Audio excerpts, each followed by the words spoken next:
મન વિસુડો. વારસો એને કઈ રીતે ભૂલી શકીએ? પછી ગીત તો હું સાંભળીશ જ. હા, બહુ લોંગ કરિયર છે મારું અને પરિવારના સહકાર વિના આ વસ્તુ શક્ય જ નહોતી. પણ જે સ્ટેજ પર લાઈવ જે ડાયરો, આપણું જે ફોક સંગીત, આપણું જે લોકગીત, માની તને મૂલે મારો તમોને મુબારક હો અમીરી તમારી, તમોને મુબારક અમીરી તમારી, અમોને ભલી છે આ ફકીરી અમારી. અમારે વારસાને આગળ લઈ પણ જવો એ પણ અમારી નૈતિક ફરજ છે.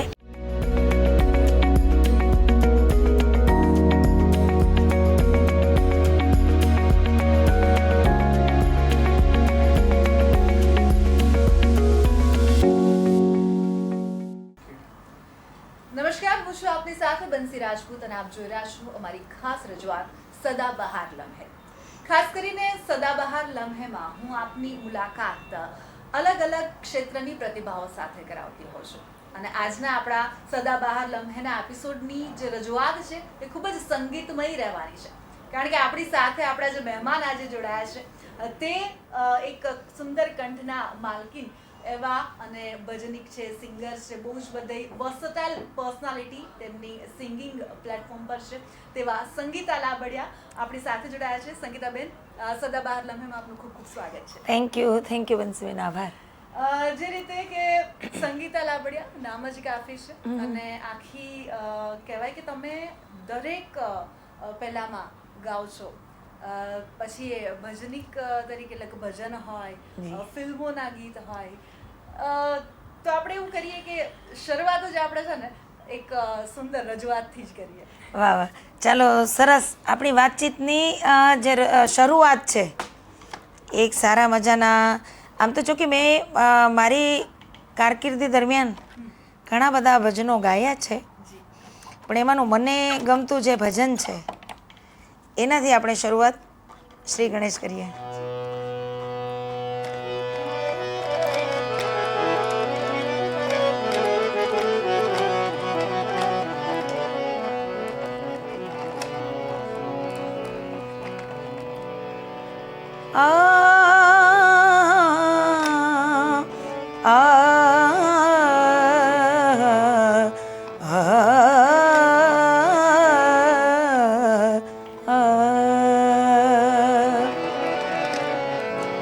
ભક્ત કવિ સવારામ બાપાનું આ ભજન છે જે મને બહુ ગમે છે. હું ઘણી વાર ગાતી હોઉં છું લાઈવ અમારા પ્રોગ્રામમાં પણ. માની તને મોલે મારો, માની તને મોલે મારો, નાથજી પધારા હતા એ માની તને મોલે મારો, તુલસીને પાને મારો, નાથજી તોડાણા હતા માની તને મોલે, નાથજી પધારા હતા માની તન મોલે. જી, જ્યારે સંગીતા લાબડિયા સાથે હોય અને શરૂઆત આવી સુરમય, કારણ કે અમે અમારી લાલચને રોકી ના શકીએ. સંગીત તમારા માટે શું છે અને શરૂઆત ક્યાંથી થઈ? જો તમારા વડવાઓના પુણ્ય હોય તો તમે એક સંગીતમય પરિવારમાં જન્મ લઈ શકો છો. એવું કહેવાય છે, મને જ્યાં સુધી સમજણ છે ત્યાં સુધી 7 પેઢીના પુણ્ય પાકે ને બંસીબેન, ત્યારે સંગીતને સમજવાની ખાલી સમજણ આવે છે. મને એમ લાગે છે કે મેં ગયા જન્મમાં બહુ પુણ્ય કર્યા હશે તો મને એવા સંગીતમય પરિવારમાં જન્મ મળ્યો છે. નાનપણથી જ શરૂઆત કરી હશે? કેટલા વર્ષ? મારા ફૈબા ભાવનાબેન લાબડિયા, એ પણ ગુજરાતનું બહુ મોટું નામ, એટલે ખૂબ જાજરમાન નામ લોકસંગીતનું. પછી મારા પિતાજી ભૂદેવ લાબડિયા પણ બહુ સારા ભજનિક. પછી મારા કાકા વિનુભાઈ લાબડિયા એ મંજીરા વાદન કરતા, પણ એમનું મંજીરું એટલે એની વાત જ જવા દો, એટલું બધા એ જેને કલા ખરેખરમાં હકીકતમાં કલાકાર કહી શકાય એવા. એટલે આ પિયર પક્ષમાં જ્યારે હું નાની હતી ત્યારની વાત કરું તો મને આ બધા રિયાઝ કરતા, અમારા વડીલો બધા બેસતા, ભજનો અને ગીતોની ગૂંથણી કરતા, તે બધું હું બાળપણથી સાંભળતી. એટલે આપણે આમ કદાચ રમતાય હોઈએ બચપણમાં તો એ ધ્યાન કે સુરતા તો સુરમાં જ હોય. એટલે નાનપણથી નક્કી જ હતું કે હું જઈશ તો આ જ ફિલ્ડમાં. જી ના, મેં એવું નક્કી નહોતું કર્યું. બનશે મને એવું હતું કે હું લાઈફમાં અધ્યાપિકા એટલે લેક્ચરર બનીશ. અચ્છા, એની પાછળ પણ બહુ એક રસપ્રદ એ વળાંક કઈ રીતે આવ્યો? Yes, you got it. વળાંક એવો સુંદર આવ્યો. મારી કેટલી 12-15 વર્ષની ઉંમર એટલે ગાતી હતી, પણ ઠીક ભાવનાબેનનો કાર્યક્રમ હોય તો એક બે ગીત મને બાળ કલાકાર તરીકે એવી રીતે હું ગાતી. તો ભાવનાબેનની અચાનક તબિયત બગડી. એ દિવસે જ્યારે સવારે અમે લોકો નીકળવા માટેનું પ્લાન કરી રહ્યા હતા ત્યારે ભાવનાબેનની તબિયત નાદુરસ્ત થવાથી એ કાર્યક્રમમાં જઈ શક્યા નહીં. અચ્છા. અને એમણે એમ કીધું કે ઓન બિહાફ ઓફ મી, મારા બદલે મારી ભત્રીજી ત્યાં પરફોર્મ કરશે. બરાબર. અને અચાનક જ મારી માથે આ જવાબદારીનો ટોપલો આવી પડ્યો.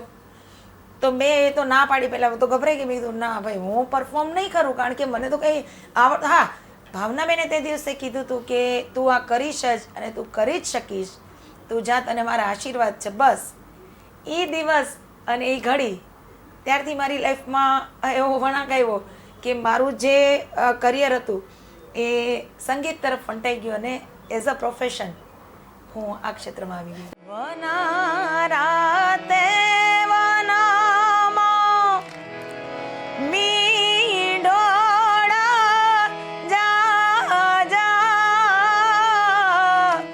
મીંડોળા પરણે ને ઝાડ બાળા કુંવારા, મીંડોળા પરણે ને ઝાડવા બાળા કુંવારા. પછી જે વરરાજા કે કન્યા એનું નામ લઈને અમે ગાતા હોય, પણ આજે મને એમ લાગે કે તમે જ મારી સામે છો.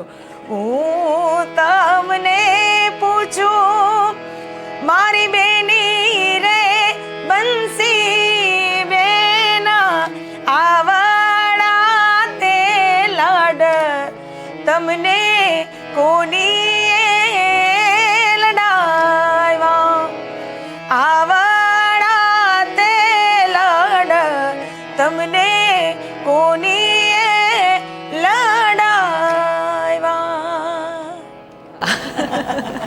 તમે સ્ત્રી તરીકે જો તમે લગ્ન બંધનમાં હોવ છો તો તમારા પરિવારની એક જવાબદારી, બિલકુલ, પછીના સ્ટેજ પર માતા તરીકેની તમારી જવાબદારી, આ બધું જ આવતું હોય છે.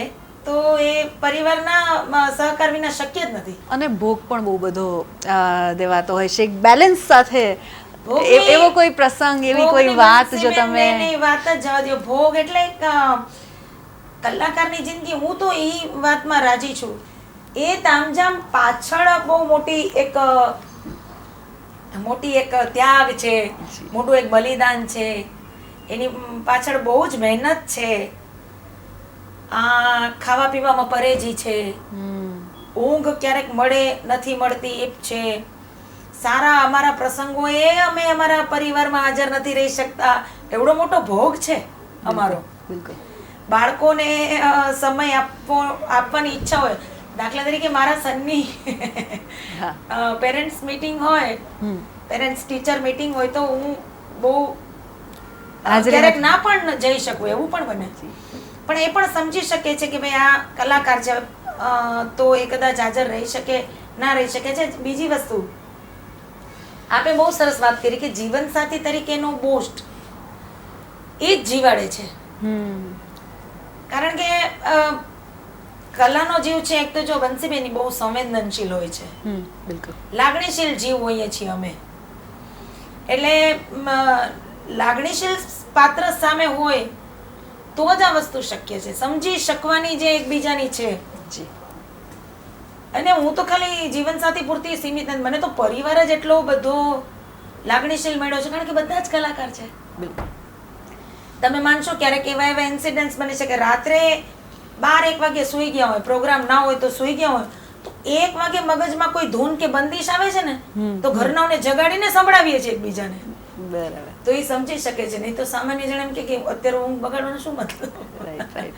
પણ કલાકાર છે એટલે સમજી શકે છે કે ના, આ વસ્તુ કલાકારને ઉર્મી આવી છે, તો એ વસ્તુને ન્યાય મળે છે. બિલકુલ. અમારા માધ્યમથી પરિવારને, જીવનસાથીને કે તમારા બાળકોને કંઈ કહેવા માંગતા હોય, કારણ કે આમ સાથે જ રહેતા હોય, ક્યારેક આપણને કહી નથી શકતા, ક્યારેક કહેવું જરૂરી નથી લાગતું. સાચી. સંવાદો ક્યારેક શબ્દોની પણ આજે મતલબ, અને ક્યારેક કેવું જરૂરી હોય છે. બહુ સાચી વાત છે. હું તો આપના માધ્યમથી જેટલા મને સાંભળી રહ્યા છે, મારા ચાહકો છે, જેટલા અમને સાંભળે છે કાર્યક્રમોમાં, પણ એમને કહેવા જ માંગીશ કે લાબડિયા પરિવાર એક એવો પરિવાર છે કે જેને માં સરસ્વતીની કૃપા છે, અને એ એક જ વ્યક્તિ પૂરતું નહીં, 4-4, 5-5 પેઢીથી.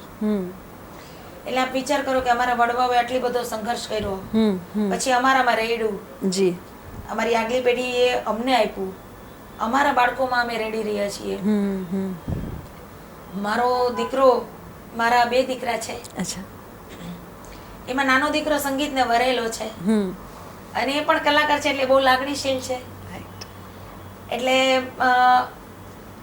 ત્યાગની વાત કરી ને, એની એક નાનકડી વચ્ચે વાત કરી દઉં. બિલકુલ બિલકુલ. કે ત્યાગની વાત કરી તો મારો દીકરો આજે જ્યારે હું કાર્યક્રમમાં અમે નીકળીએ છીએ, તો બટ ઓબ્વિયસ બાળકને માની હૂંફ જોતી હોય ને, આદિત્યને તો વિશેષ જ જોઈએ છે, કારણ કે પોતે કલાકાર છે. બરાબર.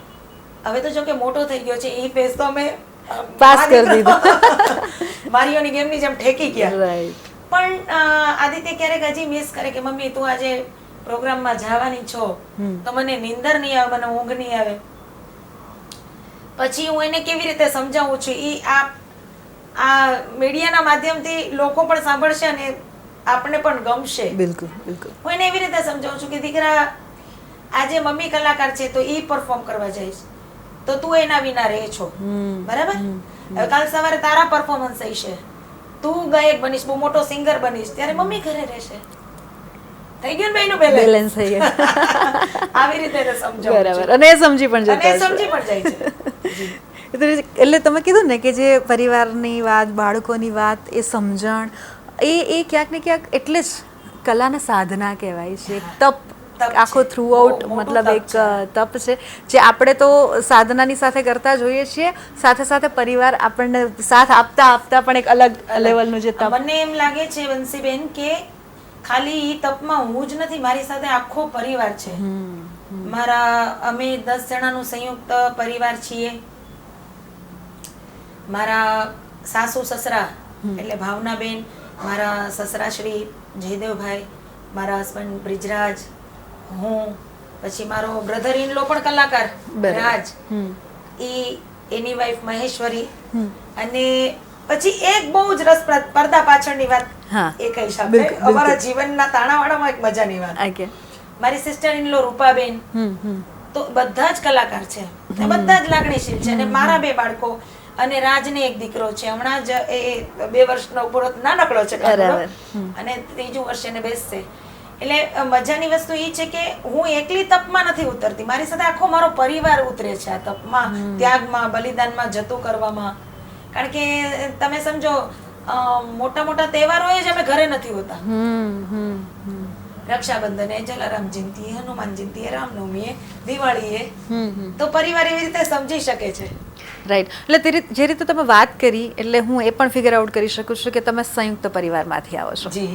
એટલે કલાને, કાર્યક્રમોને પણ બેલેન્સ કરવા, ઘરની જવાબદારીને પણ બેલેન્સ કરવી, અને સાથે સાથે પરિવારને પણ બેલેન્સ કરવું. કારણ કે આજના જમાનામાં, આ જેન ઝીમાં ખાસ કરીને, પરિવારો તૂટી જઈ રહ્યા છે, કોઈ કંઈક કામ કરતા હોય તો મતલબ બીજું વસ્તુ કરી નથી શકતા. એવામાં બધી વસ્તુને બાંધી, આપણી સંસ્કૃતિ, આપણા સંસ્કારોને બાંધીને આગળ વધવું. કલાકારની પડદા આગળની જે એની જે લાઈફ છે, એની જે રજૂઆત છે, એનાથી જ લોકો પ્રેરિત થતા હોય છે કે કલાકાર છે આવું ગાય છે, આટલું એનું કેટલું એનું પબ્લિક કેટલું એની પાછળ એનું દીવાનું છે, ઓડિયન્સ, એના ચાહકો, એના મિત્રો, ફેન્સ, કેટલું બધું. પણ કલાકાર સાચા અર્થમાં એ જીવીને બતાવે ત્યારે પબ્લિક. આજે સોશિયલ મીડિયા ઉપર તમે જો બંસીબેન, ફોલોઅર્સમાં હું એવું નથી માનતી કે તમારા આંકડાઓમાં હોઈ શકે. ખરેખર તમારી લાઈફને કોણ ફોલો કરે છે? શું તમારામાંથી કોઈને પ્રેરણા મળે છે? બિલકુલ બિલકુલ. કોઈ ગુમરાહ થતા હોય તો એને કઈ એવી પ્રેરણા રાહ મળે છે તમારા લાઈફમાંથી? That is called follow. બાકી ફોલોઅર્સ એટલે જે રીતે આમ આપણે જોઈએ છે ને સંગીતાબેન, કે આ આખું જે અત્યારનું જેન ઝી થી સાથે સાથે જે ઇન્ફ્લુએન્સર, ફોલોઅર્સ, આ એક બબલ છે જી. એ ગમે ત્યારે ફૂટી જશે ને પછી, કારણ કે અલ્ટિમેટલી કલા, તમારી ટેલેન્ટ, તમારું વેલ્યુ સિસ્ટમ એ જ કામ આવશે. અને એના કારણે જ આજે તમારી, એટલે તમે એનું બહુ મોટું ઉદાહરણ છો કે જે રીતે અત્યારે આખી એક તમારી સતત સાધના અને અલગ અલગ ને એ જર્ની અત્યારે પણ યથાવત રીતે એ ગ્લો, એ ચાર્મ પણ આપણા ઓલામાં દેખાતો હોય છે. આપણે લાઈફ જીવીને બતાવીએ છીએ કે અમારું જીવન જ, અમારો સ્વર જે રીતે ચાલે છે એવી રીતે જ આ ચાલી રહ્યું છે. બિલકુલ. કારણ કે હવે પણ તમે સંગીતાબેન આખી જે આખી વાત કરી રહ્યા છો, એટલે તો પણ કારણ કે સફળતા સુધી પહોંચવું અને ત્યાં જઈને એને ટકાવી રાખવી, અને જે રીતે તમે વાત કરી રહ્યા છો, સંઘર્ષ તો રહ્યો હશે. સંઘર્ષ એટલો બધો સંઘર્ષ કે એ મુદ્દો મારે પહોંચાડવો છે લોકો સુધી. એની કોઈ સીમા નથી સંઘર્ષની. કારણ કે એક તો લોકસંગીતનું ક્ષેત્ર એક પુરુષ પ્રધાન ક્ષેત્ર છે, કહી શકાય ખાલી નહીં છે. અને એમાં ટકી રહેવું. એટલે આમ તો આપણી સોસાયટી જ આખી પુરુષ પ્રધાન છે ને, એમાં સ્ત્રી તરીકે ટકી રહેવું અને સર્વાઈવ કરવું એ અલગ આખો એક અલગ. અને પાછું બીજું તો ઠીક છે, એના સિવાય પણ કે હું જે પરિવારમાંથી આવી રહી હતી એનું જ એક ઘરાના એટલું મોટું અને જાજરમાન નામ લઈને આવ્યા હતા. હવે મારે એનાથી એને આગળ લઈ જવાનું, એ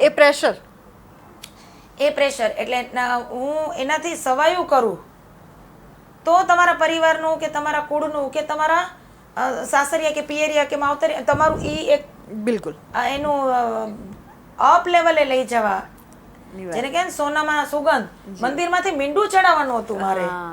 એટલે સંઘર્ષ તો જોરદાર ટક્કર એમાં હતી. ઠીક છે, પછી જે વડવાઓએ કર્યો એ તો શું છે કે પેલા તો પૈસા જ નહોતા. એટલે એ તમે થ્રુ આઉટ જોયું છે, આટલી લાંબી તમારી જર્ની રહી છે. પહેલાનો સમય, ત્યારનો સંઘર્ષ, ત્યારની વાતો, અને આજે પ્લેટફોર્મ થી લઈને બધું જ બદલાયું છે. કલાકારો, કોમ્પિટિશન વધ્યા છે. જી. તો એમાં તમને શું ફરક દેખાઈ રહ્યો છે? એમાં તો બહુ મોટો ફરક છે. ફરક એટલો છે કે પેલા તમારે લોકો તમને ગોતતા હતા, હવે તમારે એક જ ગીતમાં કે એક જ વાતમાં કે કોઈ એક રીલ કે કાંઈ પણ એકાદું એ ફેમસ થઈ જાય તો લોકો તમને તરત ઓળખવા માંડે છે. બિલકુલ બિલકુલ. અને તમારે એટલો બધો સંઘર્ષ નથી કરવો પડતો હોતો કે જેટલો આગળના કલાકારોએ કર્યો છે. કારણ કે 30-35 વર્ષના જે એક આખા તમારી લાઈફના સેગમેન્ટ એક જાય એટલું નથી. અત્યારે તો બધું ઓનલાઈન છે, બધું જ બરાબર, બધું એક ક્લિક પર અવેલેબલ થઈ ગયું છે. એક ક્લિક ઉપર થઈ જાય છે અને લોકો ઈઝી થઈ ગયું છે. અને જજ પણ એવી રીતે કરી લે છે કે આ કલાકાર એટલે આ સારા છે, વોટ એવર. પોતાની પસંદગી પ્રમાણે લોકો નક્કી કરે છે ધારાધોરણ. બરાબર બરાબર. કે તમે કલાકાર છો કે કેમ, એના પારાશીશી, એના માપદંડો બદલાય સમયની સાથે. બદલાય છે. કોઈ એવા મતલબ આ તમે વાત કરી કહેવાય કે થોડું, કારણ કે સંઘર્ષ એ રીતે જે જૂના કલાકારો છે એનો વધી ગયો જી, અને અત્યારે ઇઝીલી વસ્તુ અવેલેબલ થઈ ગઈ નવા લોકો માટે. સાથે સાથે એવા કોઈ સારી વાતો કે જે ચેન્જ ઓવર ગમે રહ્યો છે કે નહીં, આ પેલું અમારા ટાઈમે નહોતું, આવું હોત તો વધારે ઇઝી રહેત? ચેન્જ ઓવર બહુ જ ગમે છે. હું તો ઘણીવાર મારા ન્યૂઝના કટિંગ્સ જોઉં છું ને તો એમાં ડાયરાની એક અલગ ઓલી હતી કે એમાં ન્યૂઝપેપરમાં આવતું. બિલકુલ. તમે સવારે દાખલા તરીકે કચ્છમાં હો તો કચ્છ મિત્ર ખોલો તો તમને ખબર પડે કે આજે સંગીતા લાવડિયાનો ડાયરો એ ફોર્મ બદલાણું છે. બાકી અત્યારે સમયની સાથે ઘરે ઘર પહોંચવા માટે થઈ અને આ તો જાદુ જ છે. હું તો કહું બિલકુલ. આ તમે આ કંઈ જ ના કરતા હોય ત્યારે શું કરતા હોય? હું આ કંઈ ના કરતી હોઉં ને તો હું વાંચતી હું. ઓકે, એટલે રીડિંગનો શોખ. બહુ જ શોખ, ગજબનું. પાછું એવું કંઈ નહીં બંસીબેન પર્ટિક્યુલર આ જ વાંચવું, ઓકે હાથમાં આવ્યું હોય વાંચવું. ઓકે. અને ઈ શોખ બચપણથી છે. પછી હું ફ્રી હોઉં છું જ્યારે ત્યારે પુસ્તકો વાંચતી એની તરજો બનાવવી કે એની બંદિશ બનાવી એની કમ્પોઝ કરવા એ પણ મારા એક શોખમાંનો એક કહી શકાય. બરાબર. એવા મેં ફ્રી ટાઈમમાં ઘણા બધા મેં જે હજી જનતા સુધી નથી પહોંચ્યા એક મારો અંગત શોખ છે. પછી ઘરનાઓને સંભળાવું છું. બરાબર. એ પછી ભલે રાતના 2 વાગ્યા હોય કે બપોરના 4 વાગ્યા હોય એ આ સંભળાવું. તમારે સાંભળવાનું છે ને? આ મસ્ત સાંભળે હા કે પછી ચીડાઈ જાય ક્યારે? શોખથી સાંભળે કારણ કે એને ખબર જ હોય. જેમ અને પાછું એવું નથી હા. પૈસા વર્ષા અચ્છા. સામે પણ આવે છે આવે bounce. આવે છે bounce. બરાબર. હું જ સંભળાવું છું એવું નથી. એ કોઈને પણ તર્જ કે સારી વાત કે કોઈ સારું દ્રષ્ટાંત કે ઉદાહરણ કે કંઈ પણ આવે તો આ કરાય, આ બોલાય, આ ગવાય, આમ થાય તો પાછું મારે ઝીલવાનું. બિલકુલ. એટલે એ કલાકાર છે સામે હું એટલે આ કલાકાર છું, તમે સંભળાવો છો એટલે પછી સાંભળવું સામે પડે. આવે છે. જે રીતે તમે તમારા બાળકોની વાત, બિલકુલ, જે રીતે તમે તમારા જીવનસાથીની વાત કરી કે તમારો મતલબ પરિવારને કારણે જ તમારા લોકોનો સંપર્ક થયો જી. અને થ્રુઆઉટ એમનો સરસ સપોર્ટ રહ્યો છે, એમને તમે કંઈ કહેવા માંગશો? એમને તો ઘણું બધું આખો દિવસ કહેતી હોઉં છું.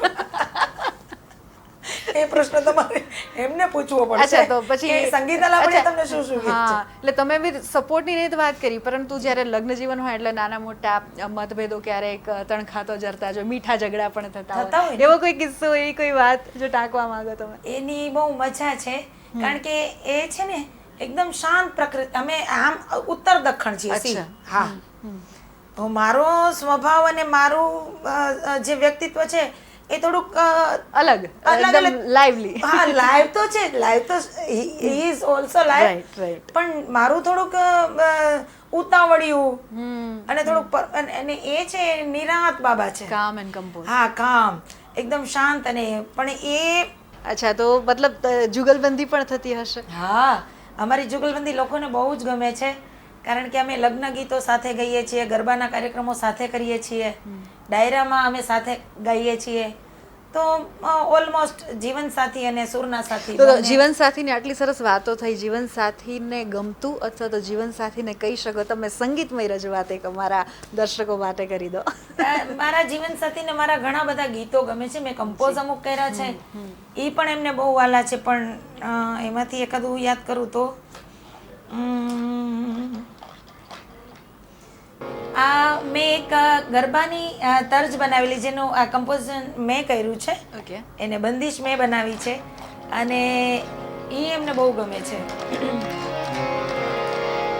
ગોખા ગબરના ડુંગરે રે બાંધો, ગોખા ગબરના ડુંગરે રે બાંધો, બાંધો સોનાને દોર, બાંધો સોનાને દોર, હિંચકો અંબા તણો સાંભળાય, એ હિંચકો અંબા તણો સાંભળાય.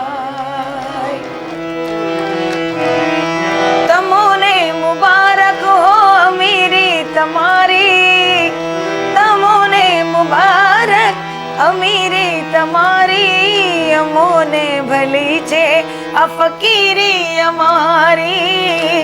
તો મેં જે રીતે રજૂઆતની વાત કરી ને, હું મારી લાલચ રોકી નથી શકી રહી કારણ કે તમે દરેક, તમને ભજનમાં પણ સાંભળવા ગમે છે, લગ્ન ગીતોમાં, અને તમે ઘણી બધી હિન્દી ફિલ્મોમાં પણ ગાયું છે, ગુજરાતી ફિલ્મોમાં, અને અમે તમારા જે મતલબ વારસો એને કઈ રીતે ભૂલી શકીએ, તો એના વિશે પહેલાં તો હું જાણવા માંગીશ કે એ આખો એક્સપિરિયન્સ, એના વિશેની કોઈ વાત તમે કરવા માંગતા હોય તો, અને પછી ગીત તો હું સાંભળી શકું. બંસીબેન, વારસો તો હકીકતમાં અમારી આ વારસાઈ જ છે અને વારસોના મૂળભૂત હકદાર પણ અમે છીએ. અને અમારે વારસાને આગળ લઈ પણ જવો એ પણ અમારી નૈતિક ફરજ છે. વારસો શ્રેણી જે સંગીતમય શ્રેણી છે, જે પ્રિયા સરૈયા બોલિવૂડના જે છે, એ ગુજરાતી ભાષાને જીવંત રાખવા માટે અને ગુજરાતી લોકસંગીતને જીવાડવા માટે, ખાસ કરીને આજના સમયમાં આપણી જે પહેચાન છે એ તો ભૂલાવી ના જ જોઈએ, અને એ તો આપણે પાલવે પણ કેમ. એટલે પ્રિયા સરૈયાજી ખૂબ સુંદર મજાનો આવો એક વિચાર, એક પ્લેટફોર્મ લઈને આવ્યા છે જે ગુજરાતી ફોક અને ફ્યુઝન છે, જેમાં આપણી પ્રાચીન પરંપરાના લોકગીતો છે, લગ્ન ગીતો છે. તો વારસો સિઝન 1માં મારા 2 ગીતો હતા, અને વારસો સિઝન 3 અત્યારે ગઈ 21મી માર્ચે જે રિલીઝ થયું છે, એમાં મને આપ સૌને શ્રોતાજનોને જણાવતા ખૂબ જ આનંદ થાય છે કે એમાં મારો દીકરો આદિત્ય, અને એ 9 વર્ષનો છે, અને એણે શંકર મહાદેવનજી સાથે ગણપતિ દાદાનું ભજન, જે આપણું પ્રાચીન ભજન છે, રાવત રણસિંહજીનું, એ ભજન બીજા બાળકો પણ કિડ્સ ઘણા બધાએ ગાયું છે એમાં, અને એમાં મારો દીકરો પણ એક સામેલ છે. એ પણ મને વારસાઈ તરીકે મને એનું પણ ગૌરવ છે. અને વારસો 3માં જ બીજી એક ખુશીની વાત આપની સૌની સાથે શેર કરતાં મને ખૂબ ગર્વની લાગણી અનુભવાય કે બોલિવૂડના શ્રેયા ઘોષાલજી અને ભાવનાબેન લાબડિયાનું એક ડ્યુએટ સોંગ, અને એ પણ મીરાબાઈનું ભજન છે પ્રાચીન, પણ એને આધુનિક રીતે મઢી અને લોકો સુધી પહોંચાડવાનું કામ પ્રિયા સરૈયા એમાં માધ્યમ બન્યા છે. અને લોકોએ ખાસ આ સોંગ 2 સાંભળી, જે ભજન આપણા સાંભળી અને કેવા લાગ્યા એ પ્રતિભાવોની પણ અમને ઇંતજાર રહેશે. બહુ સુંદર મજાના બંને ગીતો બન્યા છે. જે ગણપતિ દાદાનું જે ભજન છે એ તો રિલીઝ થઈ ગયું છે, અને આ 2-4 અઠવાડિયા પછી આ પણ આવશે. એ પણ કહેવાનું થાય કે કહેવાય ને કે ભલે આજે ઓટો ટ્યુનરનો જમાનો છે, આજે ઇઝીલી બધું અવેલેબલ છે, પણ જે સ્ટેજ પર લાઈવ જે ડાયરો, આપણું જે ફોક સંગીત, આપણું જે લોકગીત છે, આપણું જે સાહિત્ય છે, ગદ્ય પદ્ય, એની મજા, એનો જે માહોલ છે એ કંઈક અલગ જ હોય છે. લાઈવની મજા અલગ જ છે. અને લોકો, તમે માનશો કેટલું સાંભળવા ક્યાંથી પણ આવે છે. યુવાનો નહોતા જતા, અથવા એમાં રસ નહોતા, અથવા સમજણ નહોતી પડતી, તો નહોતા જતા. બિલકુલ. પણ હવે યુવા પેઢી પણ આમાં પ્રેરાય છે, આવે છે, સાંભળે છે. અમુક પ્રકારની અમુક ટ્યુન વાગે છે તો પણ રાજી થાય છે, અમુક પ્રકારના ગીતો ગવાય છે તો રાજી થાય. અને સામેથી ફરમાઈશ પણ એવી આવે છે કે જે આપણને ગર્વ થાય કે વાહ. એટલે એ યુવા પેઢીને કે જે સંગીતમાં રસ ધરાવે છે, આ કલા વારસોને આગળ વધારી શકે, એમને કોઈ સલાહ આપવા માંગશો, એમને કંઈ કહેવા માંગશો? હા, હું એ કહેવા માંગીશ આપના માધ્યમથી કે જે એક તો ઉગી રહી છે જે પ્રતિભાઓ, જે આ ક્ષેત્રને પ્રોફેશનલી પણ લેવા માંગે છે, ઘણામાં સારી પ્રતિભાઓ છે, પ્રતિભાશાળી છે, પણ એટલે શું ધ્યાન રાખવું, અહીંયા આવીને શું કરવું, કેવી રીતના આગળ વધવું, એવું કઈ સલાહ? હા, એવી સલાહ હું ચોક્કસ આપીશ કે એક તો સૌથી પહેલું તો તમારા સિનિયર્સને ફોલો કરો. જેનાથી શું ફાયદો થશે ખબર? પહેલાં તો તમને સાચા શબ્દો સાંભળવા, અત્યારે અપભ્રંશ ભાષા બોલાય છે, બરાબર? કારણ કે લોકો સાંભળીને માધ્યમથી શીખે છે. બિલકુલ. એટલે એ લોકોને પૂરેપૂરું જ્ઞાન નથી, અધૂરું રહી જાય છે. હે અલી રૂપલી મેળે હાલ હટાણે જાવું છે, અલી રૂપલી મેળે હાલ હટાણે જાવું છે, તારી લાંબી લાંબી લટું નહમ હટાણે જાવું છે. થેન્ક યુ સો મચ અમારી સાથે જોડાવા બદલ. અને બસ તમે પણ તમારા જીવનમાં તમારી જે આ સાધના છે, સતત અમને તમારો લાભ મળતો રહે, અમે તમને સાંભળતા રહીએ અને ઉત્તરોત્તર તમે પ્રગતિ કરો, તેવી શુભકામનાઓ. તો આ હતા સંગીતા લાબડિયા કે જેમણે આપણી જે આખી આજની સદાબહાર લમ્હે છે તેને એમના જે કહેવાય ને કે કંઠથી આખી સુરમય રજૂઆત બનાવી દીધી છે. અને આ જ પ્રકારની પ્રતિભાઓ સાથે હું આપની સમક્ષ જોડાતી રહીશ. ત્યાં સુધી આપ જોતા રહો TV 13 ગુજરાતી, હકથી ગુજરાતી. નમસ્કાર.